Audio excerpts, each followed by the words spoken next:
Hello बच्चों, let's read your question and here your question से what is forestry. Forestry क्या है? तो in forestry, natural forest which has lots of different type of tree are cut down and plant the same kind of or same species of tree in straight row।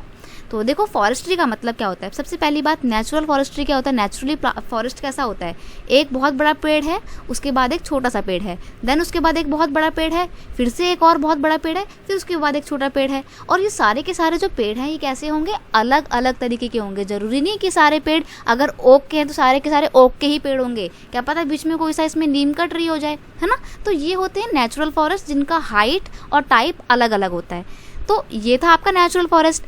अब जो forestry होता है इसमें क्या होता है, इसमें एक फॉरेस्ट होता है और सारे के सारे फॉरेस्ट जो होते हैं वो एक ही तरीके के होते हैं। और फॉरेस्ट्री को लगाने के लिए क्या किया गया, जो भी अलग अलग स्पीशीज़ के पेड़ पौधे थे उनको काट दिया गया और दोबारा से सेम तरीके के पौधे एक जगह लाइन से उगाए गए। ठीक है, यानी कि मान लीजिए ओक के पेड़ उगाने तो लाइन से सारे के सारे पेड़ जो हैं वो ओक के ही उगाए जाएंगे और एक लाइन में उगाए जाएंगे।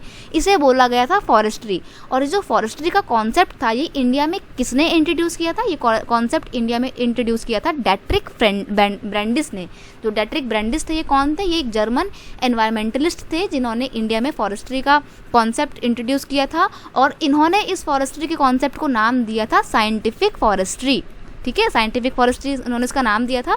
लेकिन बहुत सारे बाद के जो साइंटिस्ट थे उन्होंने कहा कि ये बिल्कुल भी साइंटिफिक फॉरेस्ट्री नहीं थी, एक बिल्कुल भी साइंटिफिक तरीका नहीं था। क्यों? क्योंकि जो साइंस होती है वो क्या बोलती है, वो चाहती है कि वेरिएशंस हों, विविधताएं आए। ठीक है, लेकिन इसमें क्या होता था भाई, अलग अलग तरीके जितने भी प्लांट थे सबको काट देते थे और एक ही तरीके के प्लांट उगाए जाते थे। तो जब डेट्रिक ब्रेंडिस ने जब ये चीज़ करी थी तो इस टाइम पे क्या था, बहुत सारी फ्लोरा फोना जो है वो एक्सटिंक्ट हो गई थी, विलुप्त हो गई थी, गायब ही हो गई थी।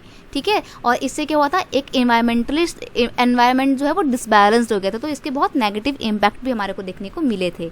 तो आई होप आपको ये फॉरेस्ट्री क्या होता है बहुत अच्छे से समझ में आ गया होगा। Best of luck.